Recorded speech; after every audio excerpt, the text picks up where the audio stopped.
Hare Krishna, muy buenos días. Namo Om Vishnupadaya Krishna Prestaya Bhutale Rimate Bhaktivedanta Swaminiti Namine Namaste Saraswate Deve Gauravani Prasharine Nirvise Sasunyabadi Pashatya Deshatarine Shayatri Krishna Chaitanya Prabhunitananda Tri Abdvaita Gadaptare Rivasadi Kaura Bhaktavrinda. Hare Krishna, Krishna Krishna, Hare Hare, Hare Rama, Rama Rama, Hare Hare. Hare Krishna reiterados.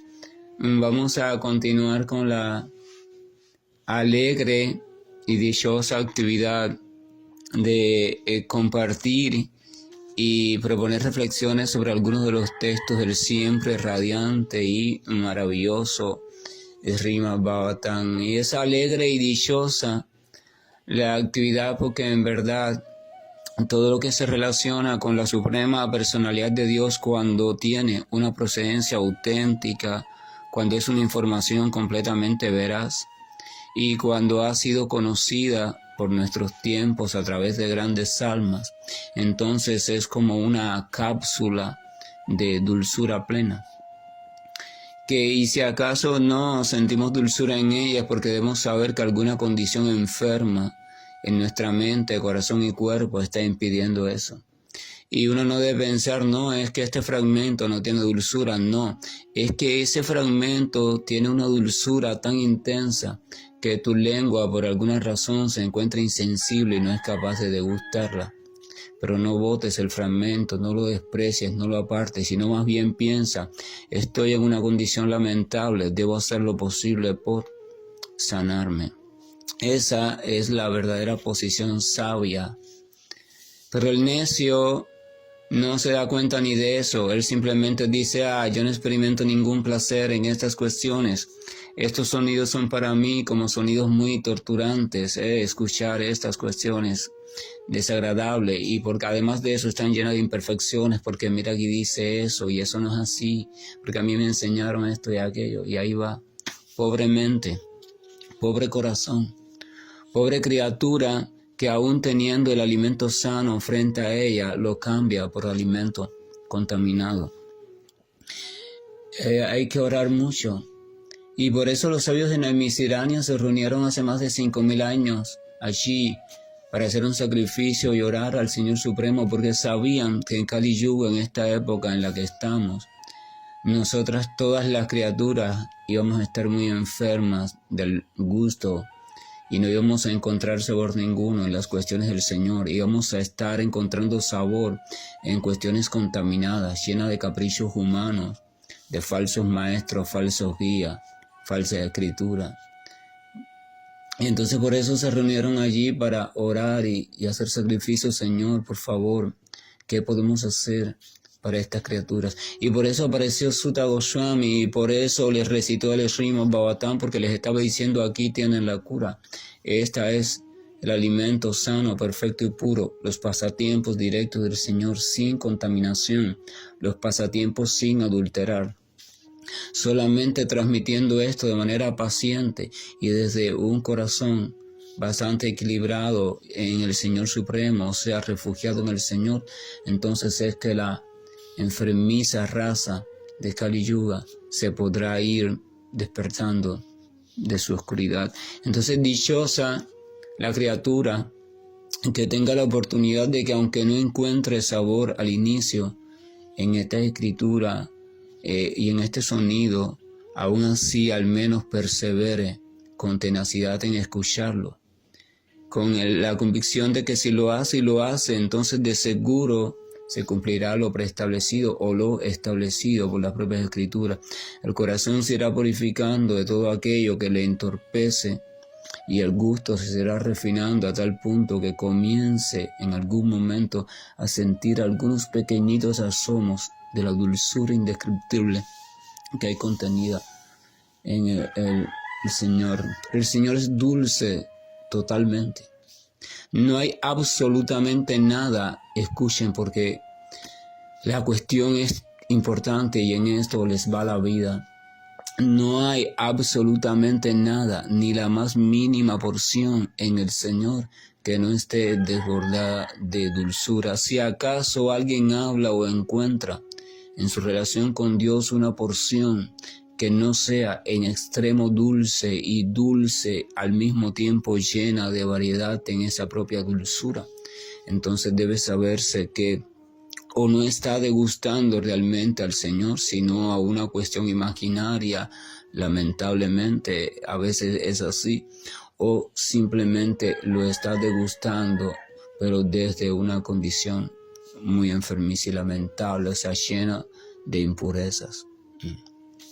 A veces la garganta se enferma, por ejemplo, por diferentes parásitos, bacterias, enfermedades, cuestiones así. Entonces se cubre por completo de algo, unas pequeñas placas blanquecinas, y se enrojece toda y se inflama y duele y apenas uno puede tragar, y entonces siente un sabor amargo en toda la garganta y el sabor de los alimentos se torna muy, muy pesado. Los alimentos siguen siendo ricos si los preparan bien, pero es la condición de la garganta que los mezcla con cierto amargor a todos los alimentos. Y torna el alimentarse doloroso porque se estrecha debido a la inflamación, y entonces cuando el alimento pasa duele, molesta, ¿verdad? Entonces lo mismo pasa cuando estamos en una condición de enfermiza del corazón, que nuestro corazón está lleno de apego material. Entonces el alimento lleno de nutrientes espirituales, sabrosos, saludables completamente, se sienten amargos, pero si aún así se intentan digerir, duelen, o sea, molestan al oído, molestan a la mente, porque no tienen nada que ver con el mundo material, con los deseos que están arrastrando a la gente. Entonces molestan y la gente entonces cierra. No, J.K., yo no quiero eso, no, eso es lo que la gente dice. No, a mí no me des eso, que no puedo tragarlo, es muy difícil. No es que el alimento sea áspero, realmente. No es que el alimento sea amargo, es que se está enfermo. Ese es el primer paso, hay que comprender eso. Se está enfermo, pero la persona sabia dice, wow, no es el alimento, es que yo estoy enfermo, mira, me han diagnosticado, tengo la garganta toda irritada, inflamada. Pero debo alimentarme, porque el alimento es necesario para que el medicamento que estoy tomando también no me haga daño en el cuerpo. Entonces, porque son antibióticos muy fuertes para el estómago, debo alimentarme de alguna forma.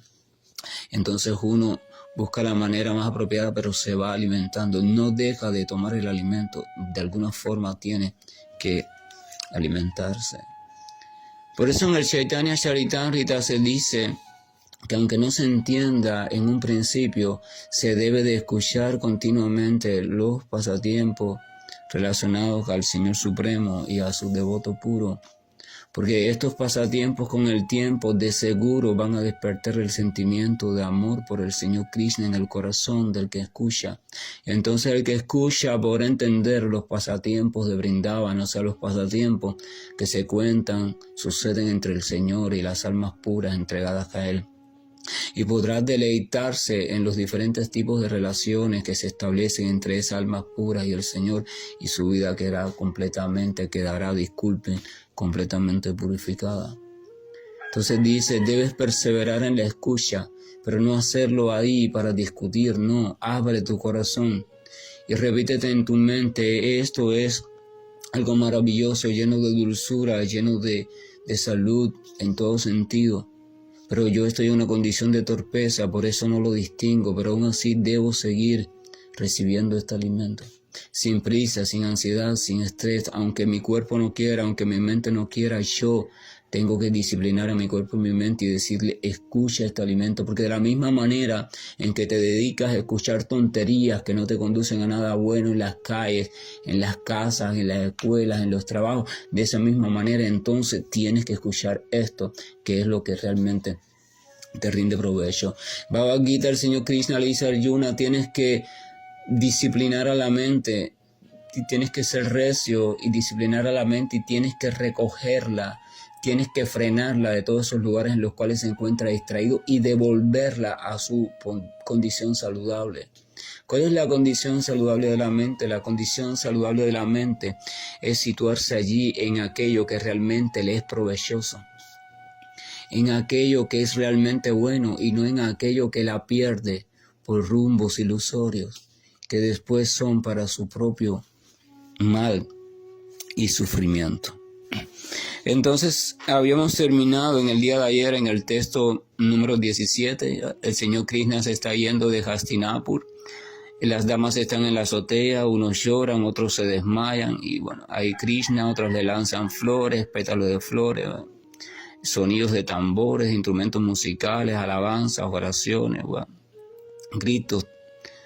Entonces dice, en esa oportunidad Arjuna, el gran guerrero y conquistador del sueño, quien es el amigo íntimo del muy amado Señor Supremo, tomó una sombrilla que tenía un mango hecho de joyas y que estaba bordada con encaje y perlas. Habíamos dicho que el devoto siempre está buscando cómo supuestamente servir o aliviar en algo alguna condición molesta en el Señor Supremo. Evidentemente el Señor Supremo nada le puede molestar, pero Yogamaya o la energía mística del Señor hace que por dicha el devoto piense que algo le está molestando al Señor y enseguida Él se dispone a solucionar ese algo. Esa es la condición del amor puro. Siempre está disponiéndose cómo solucionar cualquier cosa que pueda estar siendo molesta o desfavorable para el sujeto amado o para el objeto de amor, que en este caso es el Señor puro, el Señor Supremo, en el caso de el devoto puro. Entonces Arjuna se apresuró porque había sol. Arjuna se apresuró y entonces en buscar una sombrilla, pero Arjuna no buscó cualquier sombrilla. Arjuna buscó la sombrilla más hermosa, la sombrilla más radiante, la sombrilla más magnífica, engarzadas con muchas joyas preciosas, digna de el Señor Krishna, y entonces se apresuró y se subió allí en el carruaje y lo cubrió. Eso es servicio devocional. Arjuna no estuvo mirando, yo soy un gran general y yo no tengo por qué cubrir con la sombrilla a Krishna. Sí, él es mi amigo y todo eso, pero ya él se va y él tiene sus propios sirvientes, así que no. Esa no es la posición. La posición del sirviente es que él siempre está aprovechando la más mínima oportunidad para servir al Señor Supremo. Él no está mirando, no, que si ese trabajo me toca a mí o no me toca a mí, no. Si él ve la oportunidad de servicio al Señor Supremo, él hace todo lo posible por aprovechar esa oportunidad. En vez de rechazarlo, en vez de buscar no, que otro lo haga, él siempre está dispuesto. Yo quiero hacerlo. Yo quiero hacerlo. Esa es la cuestión. Entonces Arjuna, hay veces en algunos templos, por ejemplo, se ve que cuando se hace algún tipo de procesión o algo así, se puede ver que alguno de los brahmacharios o algunos de las personas que están en el templo encargadas del servicio de la deidad, se suben al carruaje donde están transportando la representación simbólica del Señor, y uno de ellos la cubre con un paraguas muy hermoso, una sombrilla muy bonita. Claro, el materialista o la persona de otra vertiente que no comprende el asunto de la devoción amorosa dice, ¿y ese qué hace con una sombrilla cubriendo a un trozo de piedra o de madera pintado y vestido? O sea, a un ídolo, es lo que dicen.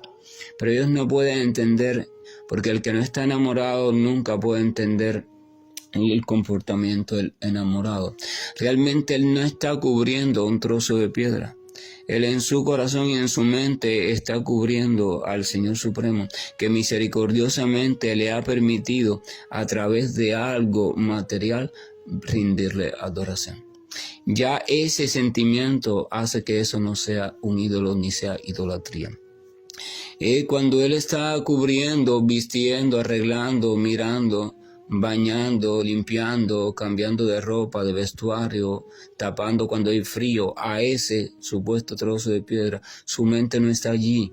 Su mente está deleitándose en que le está haciendo ese servicio a su amado Señor. Y ese servicio es como un ensayo previo necesario para que él se vaya adiestrando en el servicio que ya en algún momento podrá realizar de forma directa, de forma completamente ya real, situado en el plano espiritual, una vez que su corazón se haya purificado de todos los anartas y él sea inundado de amor puro por Dios. Pero mientras eso sucede, el Señor permite que si el sentimiento es sincero y se hace de manera adecuada y bien guiada, entonces se le pueda rendir tributo y servicio de esa manera. De lo contrario, nadie podría ofrecer servicio a Dios en este mundo, porque Dios no se encuentra espiritualmente situado originalmente en este mundo.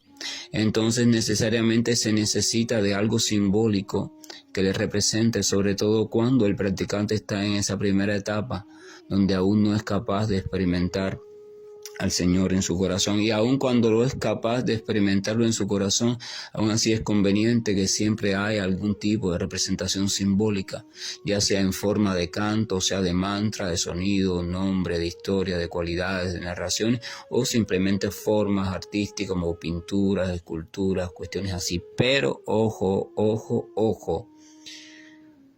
es justificable únicamente cuando en la mente y el corazón del practicante, nada más de ver esa figura, automáticamente se remite al Señor Supremo. Pero cuando empieza a situar su adoración simplemente al material de que está hecha esa figura, a la figura de mármol, a la figura de madera, eso es idolatría. Fíjense, es un asunto muy delicado. No se está justificando la idolatría. La idolatría es idolatría y es injustificable y es condenada por todas las escrituras, empezando por el Señor Krishna. No se está diciendo sean idólatras, no. Se está diciendo que si acaso tienes una representación simbólica del Señor, pero esa representación en sí misma como tal se ha convertido en el objeto de tu atención, y cuando tú le rindes tributo a ellas, centras tu atención en ella, en esa cuestión que tienes allí, en esa escultura, pintura, lo que sea, y empiezas a situarte en ella, entonces es idolatría. Ella está ahí para que te sirva de trampolín, para que te sirva de pasadizo, de vínculo, de acceso a un estado de presencia en el Señor.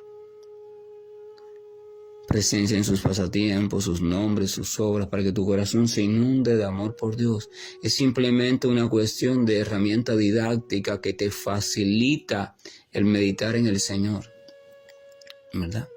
Por ejemplo, vamos a suponer que usted se entrena en ejercicios de relajación, y en ese entrenamiento, ya cuando usted está bien entrenado en el ejercicio, que lo logra ya de manera correcta, entonces en una de esas sesiones que usted está completamente relajado, el instructor que le está guiando, el psicoterapeuta, el que sea, le dice que usted, por ejemplo, una el dedo pulgar y el dedo índice, y que tome conciencia de esa unión, y que al mismo tiempo se mantenga relajado. Entonces, cuando usted va haciendo eso progresivamente, llega un momento en que el cerebro establece un vínculo entre la unión del pulgar y el índice y el estado que siente de relajación, a tal punto que después usted puede, cuando está bien entrenado, por el simple hecho de unir el pulgar y el índice, el cerebro automáticamente manda al cuerpo a que se relaje. O sea, eso, ¿verdad?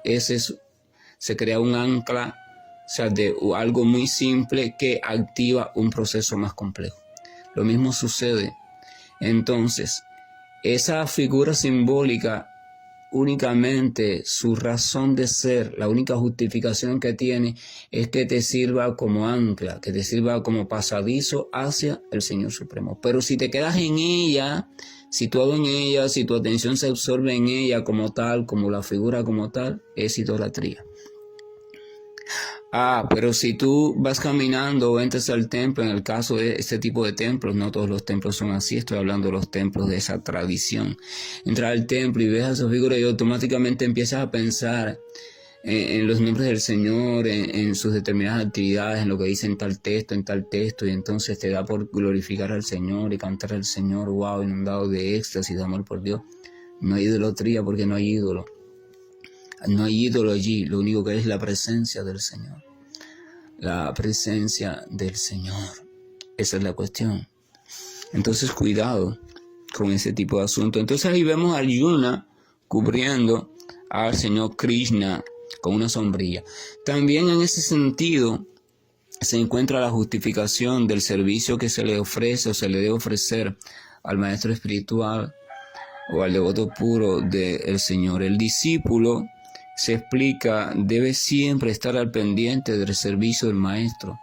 Y si están caminando y hay sol y él se da cuenta que hay un sol molesto, él busca la forma, si no la trajo, busca algo, una propia tela que él lleve puesta, algo, y cubrir a su maestro para que el maestro no quiere que le cubran porque él está absorto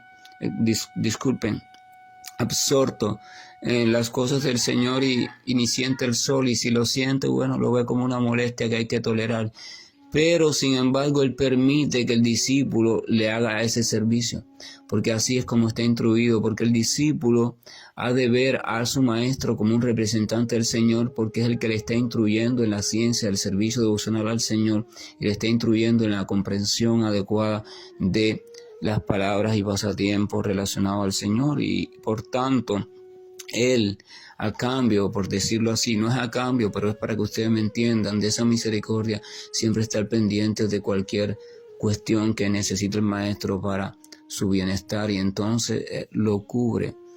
Entonces se puede ver a un discípulo con una sombrilla, y entonces puede ser que un tonto necio que tiene el alma llena de complejos y el corazón oscurecido, lo critique. Mira, ¿qué hace ese cubriendo a aquel, si aquel es un ser humano común igual que él? No es que se trata de que no sea un ser humano común igual que él, sino que es una cuestión de amor y agradecimiento, pero los necios, tontos y arrogantes no pueden entender eso. Sin embargo, ven a un hombre pasar bajo la lluvia con un gran paraguas, cubriendo a su esposa o cubriendo a su niñito chiquito para que no se moje, aunque él se esté mojando porque el paraguas quizás no es de los grandes, pequeñito, y lo aplauden. Y le dicen, mira qué maravilloso, mira cómo él cuida a su niñito, cuida a su mujer porque está enferma, y lo aplauden. Pero sin embargo no pueden entender el amor que existe entre el discípulo y el maestro, o entre el devoto y las representaciones simbólicas del Señor, ¿verdad? Entonces, ¿qué diferencia hay entre una cuestión y la otra? No hay ninguna realmente. Las dos cuestiones, tanto cuando cubre al niñito o a su esposa, o cuando el devoto está cubriendo a su maestro o a la representación simbólica del Señor, está movida por un mismo sentimiento, el sentimiento de amor hacia el sujeto amado. Lo que cambia es el sujeto amado, pero por tanto la cuestión es la misma. Entonces, ¿por qué la tontería esa? Eso se llama necedad. Pero no se debe discutir con ese tipo de personas, se debe simplemente en el corazón comprender que ellos no pueden entender aún bien de qué se trata este asunto, porque están lamentablemente enredados en la oscuridad de lo material. Entonces en el corazón uno siente eso y siente compasión, y uno dice, wow, criaturas no pueden entender bien, pero Señor, permite que en algún momento el amor por ti se despierte en sus corazones y la humildad se despierte en sus corazones, y ellos sean tocados por la dulzura de tus pies de loto, o por la simple dulzura del sonido de tu santo nombre, Señor. Que en algún momento ellos sean tocados por eso. Y esa es la respuesta interior que el devoto verdadero da frente a esas cuestiones de críticas, burlas o no entendimiento. Y qué bonito y qué bueno cuando el devoto decide seguir haciendo su deber de proteger, cubrir y servir a su maestro espiritual y a la representación simbólica del Señor si la tiene. Qué bonito cuando él sigue haciendo eso, pero no para demostrarle a los otros que él lo va a seguir haciendo, no, porque ya ahí vendría el ego falso, no. Él lo sigue haciendo porque es su amoroso deber. Él no tiene que dar ninguna respuesta a los otros, él no se siente lastimado, él no se siente ofendido, él no se siente que se están burlando de él, porque él no tiene tiempo para sentir nada de eso. Porque si él comienza a sentir algo de eso, es que ha dejado en ese mismo instante de prestar atención a su amoroso servicio. Si usted está haciendo algún tipo de servicio amoroso para el Maestro, el Señor u otro devoto puro, y usted de pronto siente ira, genio o ofensa frente a algún tipo de palabra, burla o algo así externa a su servicio, o sea, usted se perturbó por algo externo al servicio, debe saberse que en ese mismo instante eso sucedió porque usted se salió de su servicio. Porque si usted está absorto completamente en lo que usted está realizando y usted está degustando, disfrutando del sabor maravilloso del servicio devocional, cuyo sabor es el propio sabor que habita en el Señor cuando se hace de manera sincera y entregada. Si usted está haciendo eso, usted no tiene tiempo, usted no tiene ni deseo, ni tiene nada en usted que reaccione frente a esas cuestiones. Las cuestiones vienen las palabras, las cosas, las burlas, y usted simplemente está allí. Es como cuando si usted está conversando, vamos a suponer que una persona está conversando con otra persona muy querida, ya sea que pareja, amigo, amiga, hijo, hija, familiar, lo que sea, una persona que él es muy querida, y está deleitándose, compartiendo con esa persona en un parque, en una cafetería, en un portal, en algo, y está disfrutando de ese momento que va a durar solo 5 minutos. Vamos a suponer que la persona tiene que irse a los 5 minutos. Y entonces pasan diferentes cosas en la calle. Pasa una noticia, que el otro dice una palabra, el otro dice una burla hacia ustedes que están conversando. Entonces, usted tiene 2 opciones. O está pendiente de todo lo que está pasando en la calle y no está atento a disfrutar de la conversación que va a durar solo 5 minutos, o simplemente te dedicas a disfrutar de la conversación, te entregas al disfrute de la compañía de esa persona y te olvidas de cualquier cosa que puedan pasar o decir en la calle, incluso aunque esté siendo dirigida hacia ustedes desde una actitud burlesca o algo así. Porque tú sabes que lo más importante en ese momento para ti es disfrutar de la oportunidad de esa compañía y de esa conversación. Pero cuando uno es inmaduro o cuando tiene el corazón lleno de muchos complejos, uno reacciona frente a todo, frente a esa burla, frente a esto, frente a aquello. Pero cuando reacciona, entonces se está perdiendo de la compañía. Fíjense que mediten en eso. Que la gracia y el amor de nuestro amoroso Señor nos acompañe para que aprendamos a valorar que lo más importante en este mundo significa poder aprovechar el más mínimo tiempo que tengamos y que la disposición lo permita, por supuesto, sea la suerte lo permita, de encontrarnos con algo relacionado al Señor. Y que en ese servicio vayamos perdiendo toda vergüenza. Cuando hablo de perdiendo vergüenza es perdiendo toda pena. Ay, no, pero mira, me da pena que... No, porque estoy haciendo lo más maravilloso. Estoy haciendo algo que me permite disfrutar, aunque sea de lejos, muy indirectamente, de la compañía de mi amado Señor Supremo o de su representante puro. Hare Krishna, buen día, y estoy finalizando la llamada.